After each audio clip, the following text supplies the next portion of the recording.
Hello and welcome to Bloodlust Day 2. My name is Unctious. I'm going to be your host for the rest of the day here, and we have some incredible Heroes of the Storm action on the way. If you are unfamiliar with Bloodlust, it is a crowdfunded tournament with a prize pool of $11,000 currently, and the prize pool is still open for donations. So you can go ahead and head over to our Matcherino site where you can donate to give the players more to actually fight over throughout the tournament. We have 4 matches today. We are going to start in the winners final and then move down to the lower bracket to follow it through to the end of the day. I'm right now with me is Zoya and Dunk Train. How you guys doing? How you feel about day 2 here? Dude, I am so hyped. I mean, Heroes of the Storm is just such a fun game to cast. I mean, I just love all Blizzard games in general. I mean, Hearthstone, a great card game. Speaking of cards, Ting has given us 50 SIM cards you can get. If you donate $5 to the tournament, you get a $10 SIM card with that much prepaid on it. So that's pretty cool. Yeah, Thank you, Ting, for being an amazing sponsor for this event, by the way. Yeah, Ting has really come out in a big way, helping us out. Dunk Train, how you feeling about day 2 here? Well, I have to say, I don't think eating a hot pepper would have been my first pick going into this event, but I will try and live through it, and that's that's the event horizon for me. You have to crest the hot pepper, and then you can, hopefully survive. Now, throughout the day, we will be giving away 5 Machines of War bundles. If you want to enter that competition, you can go ahead and just type #waffle into chat to get entered. Make sure that you're able to get your chance at the Machines of War bundle. So what's our first match look like? Who do we got in store for match number 1? Our first match is between Naventic and Gale Esports, 2 of the favorites for the tournament so far, the ones remaining at least. And these 2 teams have battled it out at previous regional finals. They are high-level teams. They're the elite of North America. Both consistently make top 4, and it should be an amazing match. How did they show to? How did they play yesterday? What did we see from them yesterday? We saw Gale Force play really solid. I mean, they looked really great across the board. I mean, Fan looked fantastic. We didn't actually get to see any of the Naventic on our end, and I didn't get time to check the VODs, but heard they played pretty well. So, but knowing Naventic, they almost always play well. So, I'm with Dunk on this one. I'm excited to see that match. So our first map is going to be Sky Temple. Once the draft is actually ready to go, we'll go ahead and hop into that. But in the meantime, who are you guys looking out for the rest of the tournament here? Who's the favorite? Who do you think is going to put up the best fight? Is this like the best 2 teams in the tournament right now? Yeah, this is definitely the 2 favorites to win this tournament. I would say that the winner of this set is probably taking the tournament. I would go based. I would say Gale Force based on what we saw yesterday, but we didn't get to see any of Naventic, so I would say the winner of this set definitely will be taking the tournament. Dunk? I think I have to agree. I mean, when you have a rivalry like this, especially with all of the emotions involved, like Fan on GFE used to be on Naventic, when you have interactions like that, teams that maybe have some rivalry, winning that first match can mean so much in terms of mental state, game plan. The team that loses, they're going to be really upset about that. They don't get a break. They have to play through the losers bracket. That is a much rougher road than winning the set, coming into the grand finals with a 1-game advantage, and you're like, yeah, we already beat them today. We can do it again, no problem. Like Doug Train said, our final match, the grand finals, is going to be a best of 5, and whoever wins this match and makes it to the grand finals is going to be up 1 game starting in that grand finals match. So that's going to be super cool to see. I'm super, super excited for this game. Are there any players that you think on Gale Force who really stepped up their game yesterday that you're excited to see today? I actually wouldn't point to any individual player who stepped up their play. Crowan expanded his hero pool, and maybe you can give some credit to him there. He played Jaina well on our stream. He played some other heroes well. So you have to give him credit for that, but that's more fixing a mistake that existed than actually elevating to the next level. What I really think helped Gale Force yesterday is their overall play, their overall teamwork and synergy was just much better than they showed at the last event. I would agree with that, but if we had to pick one player, I would say B-Kid stood out the most to me. I mean, he's always been a fantastic warrior, and the game that sticks out to me most is the game he played ETC. I believe it was on Tomb of the Spider Queen, and he had a lot of great setups for his team in that game. So I think B-Kid looked really good, but of course, I mean, they're one of the best teams in North America for a reason. You have 5 great players, not just one, so I think they look really good. All right, now before we actually get into this draft, I just want to give a shout out to all of our sponsors and the entire Heroes community who came out in a super big way to make this possible. We have DX Racer who provided these chairs, which is awesome. Steel Series who provided some peripherals. Blizzard and Matcherino both came out as well. And none of this tournament could have happened without you guys, the Heroes community. So I'm going to go ahead and toss it over to our casters. We have two guys at the ready who are super excited to talk about this game and these teams. It's going to be Solid, Jake, and KO on the casters desk. So go ahead and take it away, guys. Oh, KO, good morning. How did you sleep last night here in the realm of the North? Well, I actually got a lot of good sleep, and it's totally beautiful out here. We have all the windows open. You got that cool fall breeze coming in. The brisk air. It's just wonderful. You sleep so peacefully, and I'm feeling completely rested on this beautiful Sunday morning, ready to get things started with day 2. And I love the fact that we're just going straight into it with some of literally the best talent North America has. I mean, yeah, we've got our top 4 teams left here in the bracket. They're going to be battling it out. Obviously, Naventic and Gale Force in the winner's side. But Astral Authority, one of the teams that received an invite toward this event, actually ended up falling to DTS yesterday. That was over on twitch.tv/Haloran. But, I mean, DTS, a team that has swapped in. They brought Goku on board for this event, looking a lot stronger, defeating Astral Authority, who placed top 4 at PAX over Gale Force, if I remember correctly. I think they 2-0'd Gale Force. So the state of NA is a little bit chaotic right now, but really it's great. Yeah, it's funny you mentioned that. I mean, I was surprised as well to hear that Astral Authority dropped out. They have been looking really scary since they've got Equinox back on board. Yeah. And he's shot calling again and just hyper carrying from the melee assassin role, which is what he does best. But that just means we're going to see Dumpster Tier maybe rise up a little bit. It's those players that you really love to see get some success in the scene, like Faye, Iacona, Goku, all these guys that have been around for so long, Saray, my former teammates. I want these guys to do well, so it makes me happy to see them advancing and continuing to have some success. Sounds like we're actually moving to Heroes Draft from Stormcraft, so we're going to have a new link here for our draft, which will be starting very soon, and we'll get the analysts back on board for that when the time comes. But yeah, just a few other things, guys. I mean, Zoya already did it with one of his masterful plugs, but Ting is indeed our premier sponsor, and Ting is the reason why this event exists in a lot of ways. Yes, the prize pool is provided by you, but that would have just been the standard online cast with the Skype windows. But because of Ting, we were able to bring everyone here and make this truly something special. And I think it's already been really memorable with a lot of the silly shenanigans that you goofballs have been doing. But one of the great things that Ting has added is you can now actually go to our Matcherino page by going to matcherino.com. Bloodlust is right at the top. You can click on Bloodlust, and then if you scroll down, you'll see backer rewards on the right-hand side. You can give $5 to the prize pool, and in return, Ting will send you a SIM card. Now, Ting is non-commitment. This is fully just optional. You're giving $5 to the prize pool for the chance to just pop that SIM card in and give it a try. You also get $10 towards service credit. I mean, it's only $6 a month for your phone, and then the service is pay-as-you-go, and the average bill is $23 a month. So, I mean, what a great opportunity. You're getting to support the scene. You get to support the biggest grassroots community tournament that we've ever seen, and Arcane 8 and all of this great stuff that's going on here. It's truly magical stuff. And to give $5 and be able to get that extra bit back with getting the SIM card opportunity, that's just so awesome. I mean, it's just a win-win. I'm really curious when it comes down to prize pools that have been purely crowdfunded without like in-game, right? We think of like the International. That is community-driven through the compendium. But this is purely just crowdfunded for the sake of the teams, for the sake of the community. I wonder where Bloodlust stands. Like $11,000 is where we have right now, which is absolutely insane. But that's got to be one of the #1. Oh, yeah. I think in terms events. of, like, just Matcherino and everything, it's one of the highest funded ones we see. Right. And, maybe it's a new chapter for Heroes in general. And because, just in general, I'm not trying to poke at Blizzard, but Blizzard generally doesn't really get too involved in the whole crowdfunding when it comes to, like, selling stuff on the store. I mean, the only things they've ever pool. done were the 2 mounts, the champion mounts for the last couple of seasons, like Tempest, that you pay $5, you can get a Tempest mount kind of deal. Right. And the thing is, though, if they don't want to do that, I mean, which is totally fine, we can have our own sort of community series of tournaments where we can run this kind of thing more often. Obviously, the community loves watching this stuff, is having a good time with it. we're having a great time. Yeah. We want to do more of this. So, that'll work out great. And I hope it's something we can continue to see more of. I mean, that's the amazing thing of like all of our sponsors like Matcherino. Without their platform, without their service, this wouldn't have ever happened.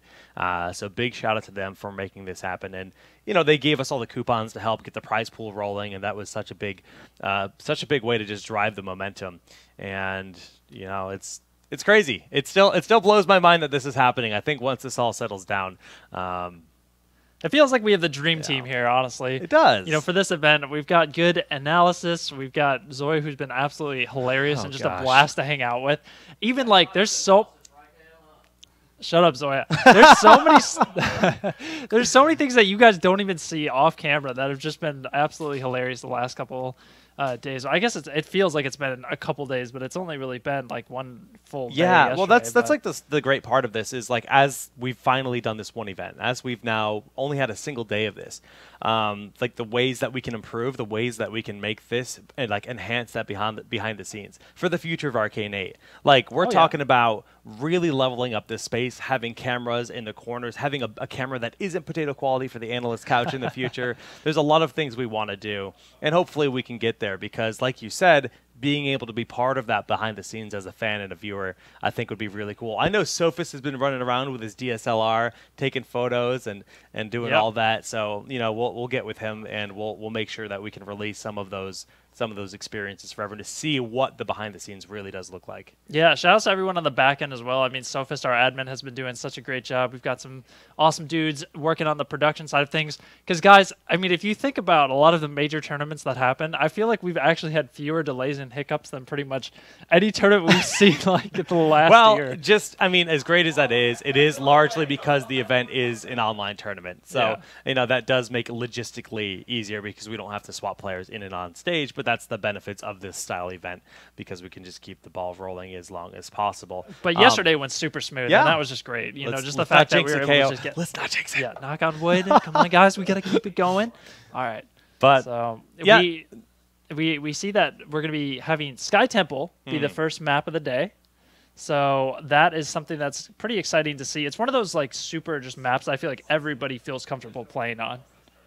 It's been figured out in a lot of ways, but there are definitely options when it comes to the way you want to approach it. We do see the big priority of global presence, but sometimes you'll see the Illidan comps come out. Oh, yeah. And so on. So especially with these teams, Gale Force and Naventic, both of these teams will be willing to bust out the Illidan. But we might be getting ready to hop in the draft, man. One team is ready up. GFE has hit that button. Speaking of Illidan, it's funny how usually in the grand finals or the winners final level where we're at right now, that's where you actually start seeing the most Illidan play. And you see characters like Illidan, like Zeratul, characters that can single-handedly completely carry a game.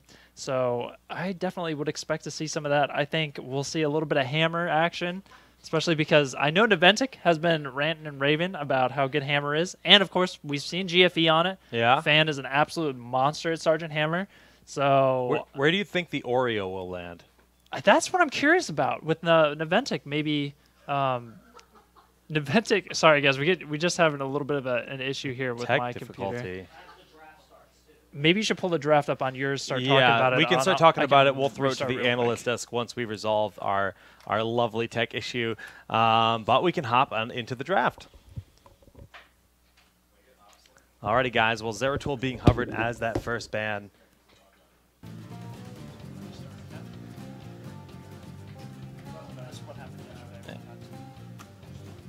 Interesting. Alrighty. Well, as we resolve that, fortunately, that's not going to affect the actual stream. We were just talking about tech issues, and the dream is real. KO knocked on fake wood, and it didn't go through. It's quite the suffering. Gul'dan is being hovered by Naventic. This is definitely not the classic of what I would expect to see, but that's okay.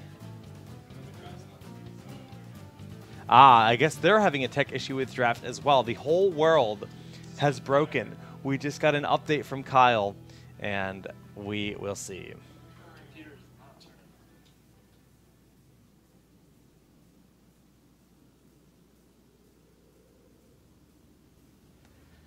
Well, lovely day of the first Bloodlust. We're going to bring the analyst boys over. Oh, what's up, boys? It's not even working.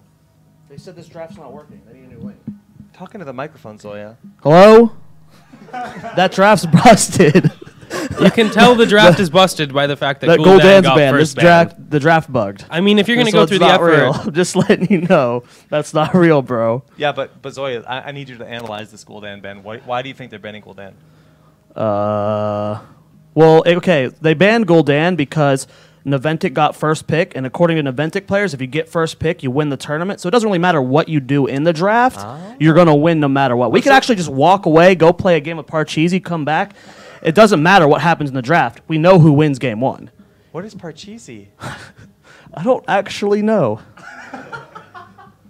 I thought you knew. No. Do you? No. I know it's like an old person game. Dees. Well. Oh, we're on camera now. We are on camera. Hey, We'll be on camera forever. what's up?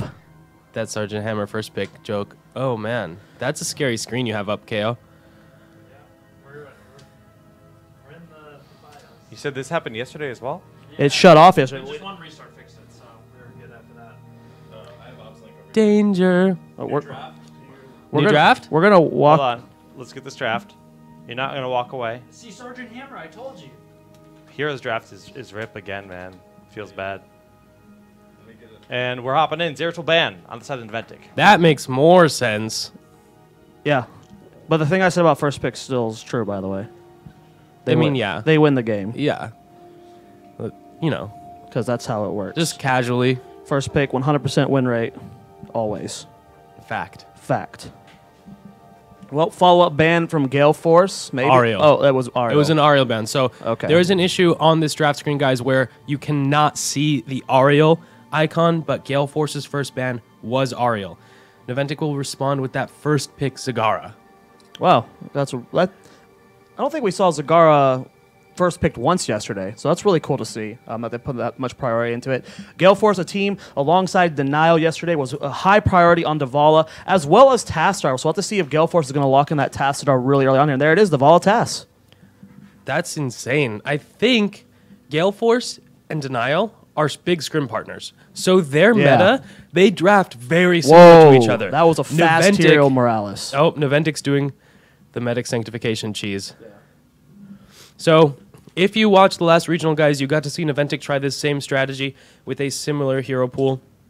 You pick up the medic. You use the medevac to immediately global your whole team onto the enemy's base, and you use sanctification to buy time to kill their buildings. That is cute. I like that. Well, we got the mid-tier bands coming up. We'll have to see. It's at this point where Gale Force really needs to find a way to respond to this strategy, because a Right. lot of pros think the medic Tyrael cheese strategy is actually one of the most powerful things you can do in the game. If you execute it properly and Zeratul and Falstad are banned, it's nigh unlosable. So Gale Force has Tastar Bala. Those are not the Right. mega high damage heroes that you want to protect against this composition. The one saving grace of Gale Force right now, they can transition into a solo healer Tassadar and grab Mule. But the problem is, when you pick this medic Tyrael, you're not obligated to do the cheese. You can still have a functional team, and that's why it's That's a so really good difficult to point. draft against. That's a really good point. It's got a lot of avenues it can go down. That's cool. On Sky Temple with this draft, do you think it will be the Devouring Maw, or will it be Nidaswarm from the Zagara? Honestly, I think it's just up in the air. The Maw is so powerful when you're actually doing the all-in or for team fighting, but it's possible they would rather just have the global pressure, in the sense that the first fort you take down is really important. Right. As the medic Tyrael composition. You have to get a fort down so that when you kill the keep in that lane, you can You actually attack the catapults. core. Yeah. Or get both, yeah. Yeah, the thing is, if you don't kill any forts, then it doesn't work, and that's actually another reason why the strat is so powerful on Sky Temple, because the first tempo will help you easily kill the fort in one of the lanes, and then you can target that lane's keep. Okay. That makes sense. Well, the band coming up here from Naventic, I mean, so you talked about them going the solo support Tassadar. The Falstad makes sense. You get the fast global response to wherever they're going. They try and shut down the Zagara if they do go Nidaswarm. What does Gale Force need? I mean, you brought up the solo support Tassadar potentially, but if they're worried about this global presence, what do you think they need to be picking here? Well, one of the best heroes against this style of composition is the Li Ming, because once you get your first kill against the composition, Li Ming can reset and clean it up and help mitigate the lingering damage. You don't want to let the enemy team just run around and kill your buildings, and you're having to scramble and chase everyone away, because a lot of the range heroes just don't bring the same oomph that Li Ming brings. So that's a good response to this strategy. Muradin also an excellent response. Because of that attack speed slow, you can really mitigate a lot of the damage going onto your core when they all in. The difficulty is Gale Force kind of needs to leave their last pick open to be another support if Naventic shows a comp that isn't reliant on the backdoor cheese, because you cannot end up in a draft where you just can't win the game straight up, or else you've weakened yourself so much to defend against the cheese that it costs you the game anyway. Okay, well, here comes their next pick. We'll see if they do want to lock in that Li Ming. And again, they do still have the option of going for a duo support, but as Dunk said, they're in an interesting spot. They're thinking as much as they can. That's why their time pool is getting as low as they can. What will their option be? We'll see. It will be the Brightwing. That worries me. That pick, it's not that there's necessarily something wrong with picking up a Brightwing, but showing it this early, you're showing double support, you're showing your hand. Oh, they're definitely going for it. That weakens the core. That weakens your defense against the all-in. There's a lot of single target auto damage right there between Artanis Raynor. That is a really cool composition. And Naventic, I mean, looking at this, if you're to say, I'm going to do this strategy. Did you just call this a cool composition? Yeah, dude. I love cheese. This is a trash can garbage composition that takes zero skill to execute. If I had the option, I would put cheese on that pepper later, all right? I love cheese. If you can find the buttons on your keyboard, especially the R button, then you should be able to win this game. It takes literally zero skill. I forgot I'm talking to a former Cloud9 member who never ran cheese. I mean, you're not wrong. You're not wrong. If you were to say this is the comp you were wanting to, like this was your strat, would you say this is the comp you wanted from Naventic, like hero for hero?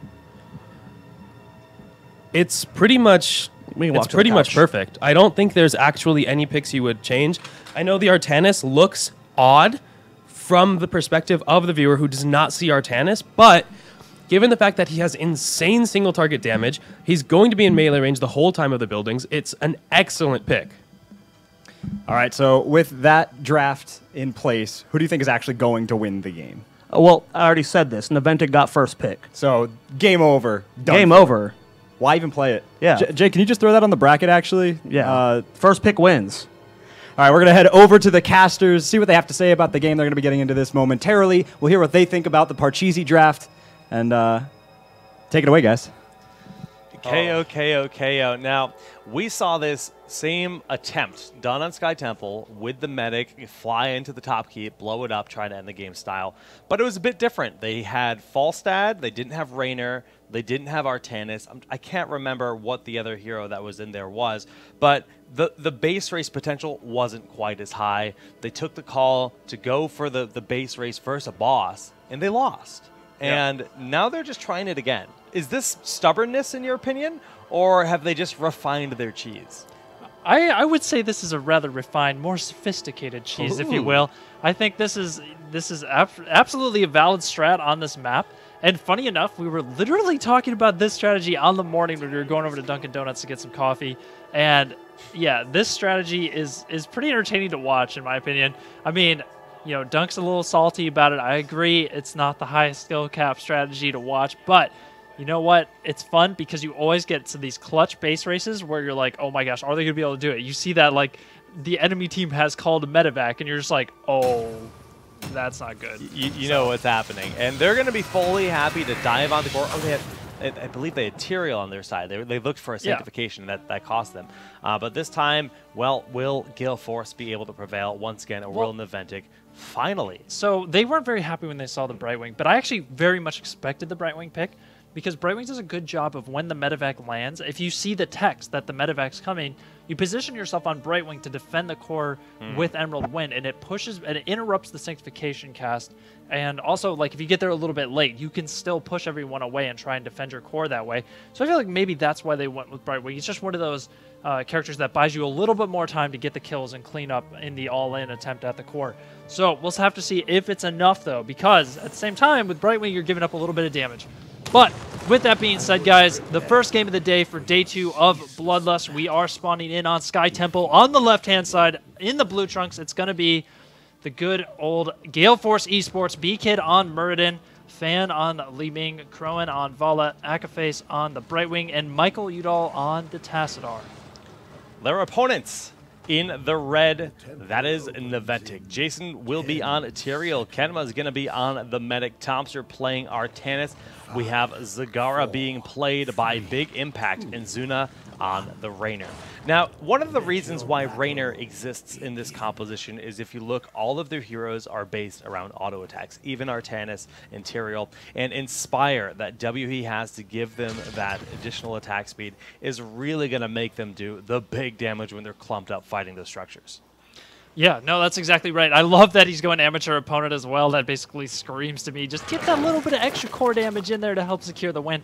Now, I feel like this tri-lane top, that's going to be the focus of their all-ins later in the game. They're going to go for this top lane for very early on here. So pushing out this top lane with the tri-lane setup is going to allow them, with Zagara and Raynor, to siege down and get some structure damage on this top wall, and then getting a top temple is going to allow them to maybe finish this off so that they can get that fort down early on. Bracy, a really nice trade there from Naventic to get a lot of damage. Now the 4-man rotation coming up from GFE, they know how important it is to stop that, and I expect them to actually rotate up here and try and defend these top shots and not let it get out of control. So far, so good with Kenma on those grenades. We had the knockback for Brightwing, forcing Brightwing to tap the well, and then on Li Ming as well. And Fan took a bit more damage than ideal. Remember, Brightwing, although she has a lot of free healing, it takes time, and if they keep chunking through the way they have, it definitely can become problematic. But in the bottom, I'm actually curious. Ooh, wow. Zuna stepped up pretty far there to get some damage. Yeah. By the way, I love Give Me More so much, and you might think, like, in this situation, it's surprising you would take Give Me More over Season because they're going for all-in with more auto attacks. Give Me More is just the best talent ever. It saves you in so many situations on Raynor. I feel like it's a must-take most of the time. Oh, B-Kid here, wow, taking a ton of damage, just trying to get that Thunderclap onto Zuna. He gets punished real hard for it.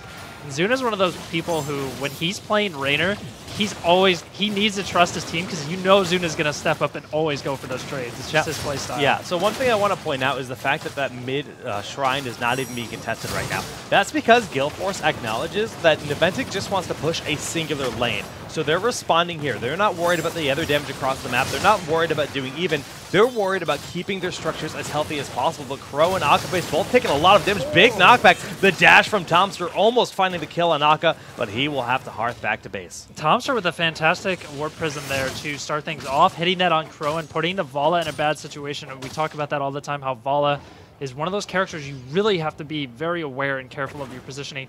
So Naventic is getting exactly what they want here. The majority of the shots top, this is going to be very easy for them to finish off of this fort, and that's going to be able to then let them set their sights on that top keep.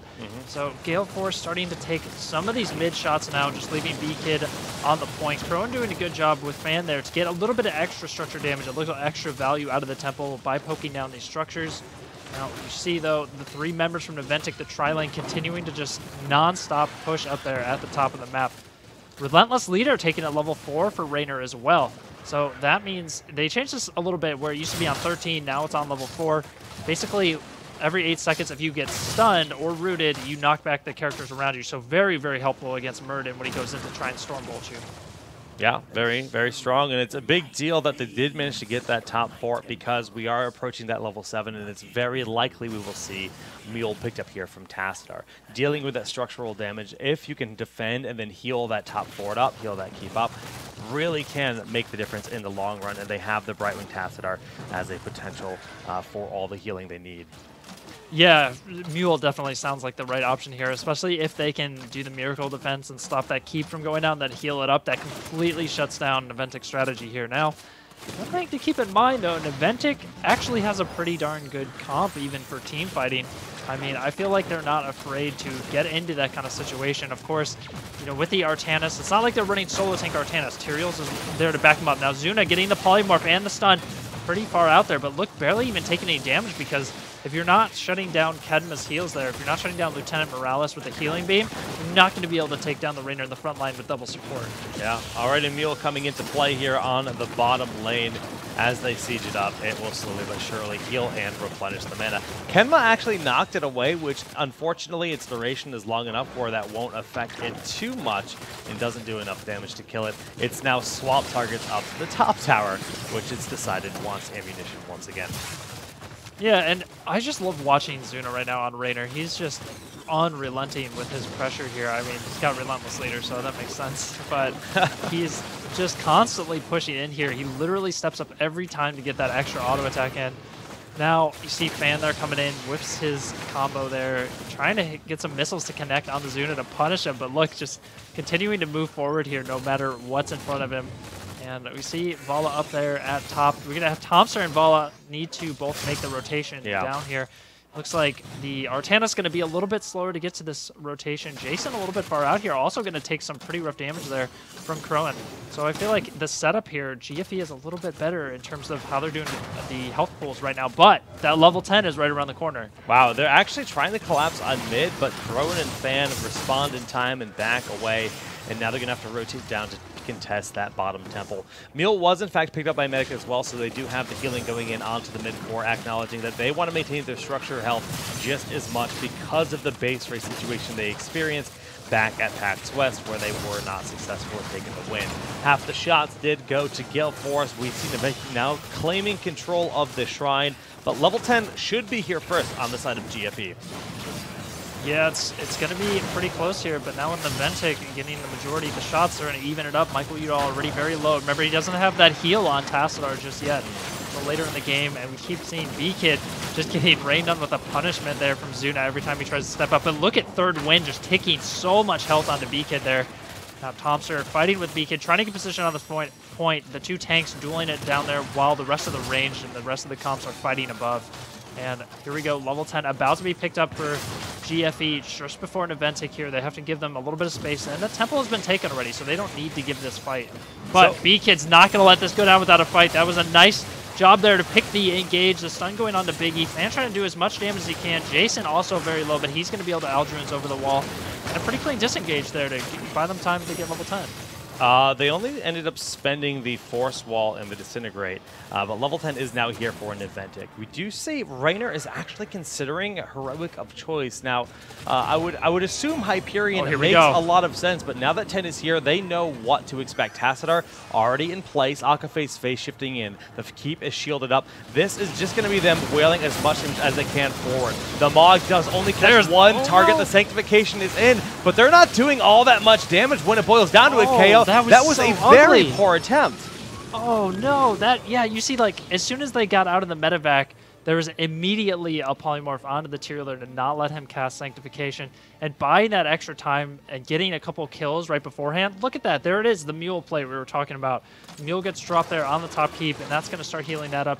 So if you're Naventic right now, you got to be feeling awful about the way that went. Like the one-man Maw, they're thinking like that's like, oh, that still enable us. We do that, then we sync after. Like that's their that's their insurance policy when that poly is delaying it.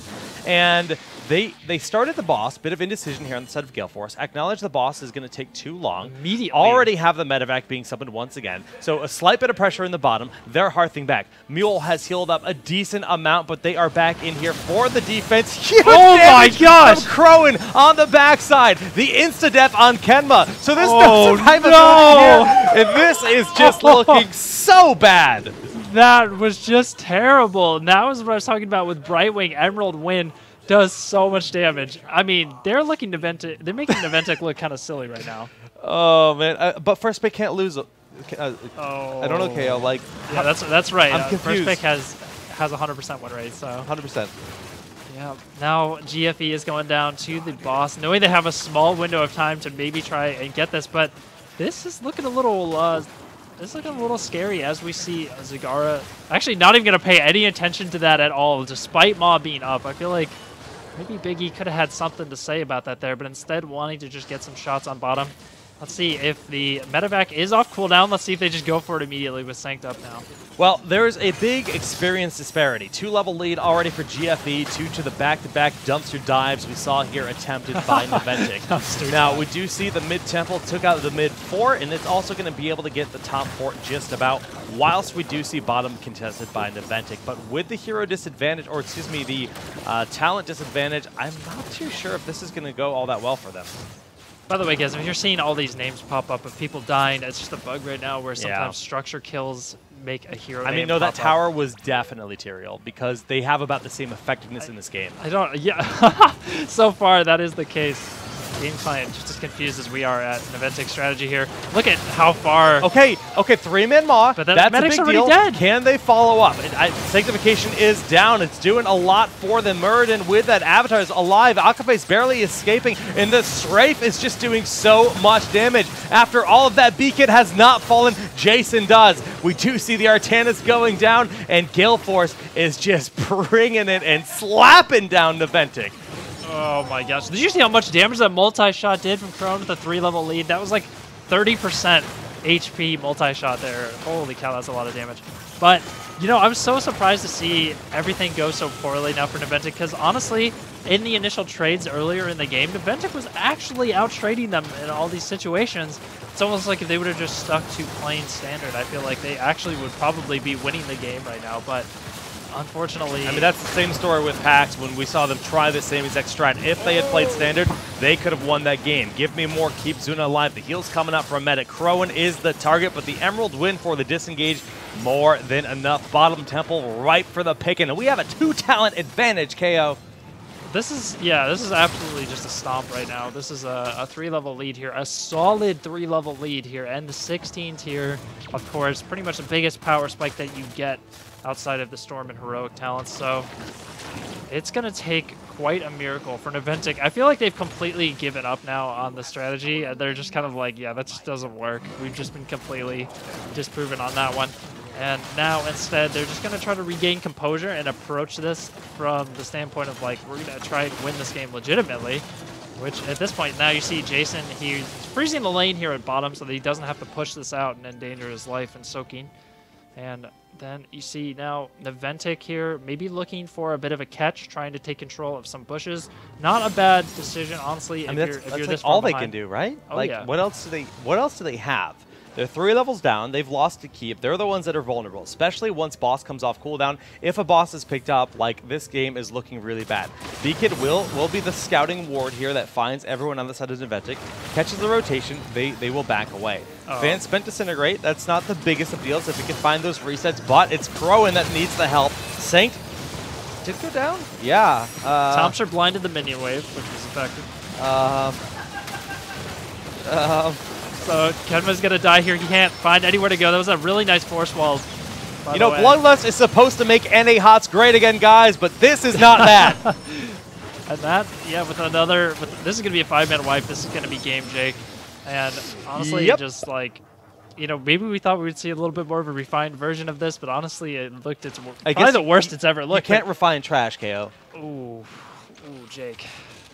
But I will say that I think GFE has definitely improved in terms of learning how to defend against us. Like, no team is going to be able to execute this with GFE. They've showed they 100% are on top of the entire process here. They know exactly how to deal with the Tyrael medevac all-in core strat. I mean, they're smiling right now. They knew this was coming. They predicted this would be the issue. They drafted the Tassadar with the Brightwing. Between the Tassadar shields, the Emerald win for the disengage and the damage, that one initial whiffed Maw, and then the Poly to deny the Sanctification. Like, this has just been a brilliant response. Like, all jokes aside, all bashing aside, if you will, Naventic is they feel like they're invincible with this strat, and they're 0 for 2 in tournament with it. I mean, this game is over. That's exactly right. And honestly, I've got to say, though, B-Kid has been doing such a great job of just sniffing out any sort of aggression. All of these roaming, you know, trying to camp pushes and stuff, look for kills. B-Kid has been shutting that down by just being such a great scout. And that's one of those things that really sets great Muradin players apart, is knowing when to do that. Now he's moving in. Fan has the flank positioning, instantly melting Kenma there. Now turning their aggression onto Jason there. Actually, Brightwing falling. This is like a 3-4 level lead scenario, and Naventic is managing to get kills. That shows how strong of players they actually are. Thompson falls as well. Another reset. Now Fan, though, look at him completely out of mana here. Doesn't care. He's coming in with the auto attacks on Li Ming. B-Kid, though, is there for Big E. B-Kid versus Big E. B-Kid wins. Zuna, though, getting chunked out, and another 5-man wipe. This time, for sure. Good game, right? Yeah, I mean, Brightwing will be up in 25, low mana on You know, a few maybe of the this is heroes. the morale play. And I'm not talking about Morales. I mean, like, literally targeting Naventic's morale here by just not ending the game. You know, just keep making the lead harsher and harsher and just, like, trying to tilt them or something. But now they're going to go for boss. To be fair, in all honesty, the death timers were pretty short there.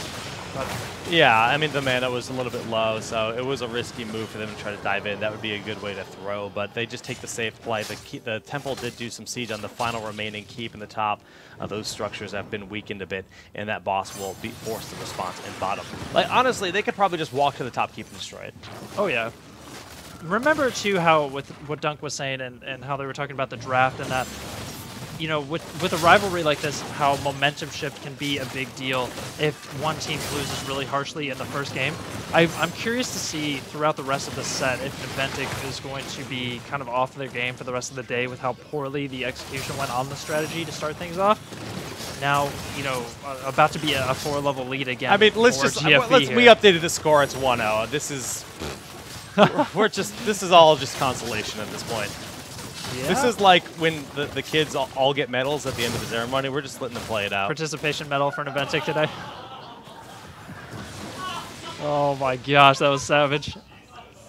All right, so GFE is going to go ahead and take their night camp. Now what they're doing here is just choke holding out Naventic. They're taking the very safe route. That's what I would describe it as. They're literally just playing not to throw here.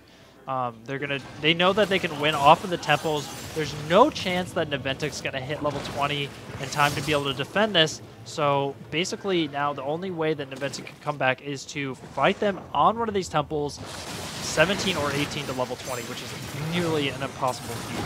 Okay, the Emerald Wind is forcing them back. He does go for the continuous winds, and Jason gets so low, but Saint keeps him alive. The Strafe, though, it's staggered well enough, paired with Fan's DPS, and they are just evaporating the hopes and dreams of Tomster, who loves to B-step. He's giggling, he's smiling, he's such a well-hearted player. Kenma's gonna go do what he does best. Kenma, keep trying the strat. All right, well, this is going to be game, ladies and gentlemen. Game number 1 after some disastrous execution, unfortunately, for Naventic there. So Naventic, after this game, I'm sure we'll be going back to basically standard play. But well done by GFE, honestly. Taking every defensive measure that they needed to. Their rotations were on point. Not even dropping that keep, which usually when we see the strategy, Jake, always that keep goes down. And then it's more about, like, can we defend the core in time? And that's really where the clutch defense comes in. Can't even get the keep, man. The Iron Wall, GFE. We're putting things up spicy, nice and hot here today, guys. 27-2. Oh, yeah. Now, after PAX, when Naventic attempted that, they were like, we didn't even practice that. We didn't even practice that.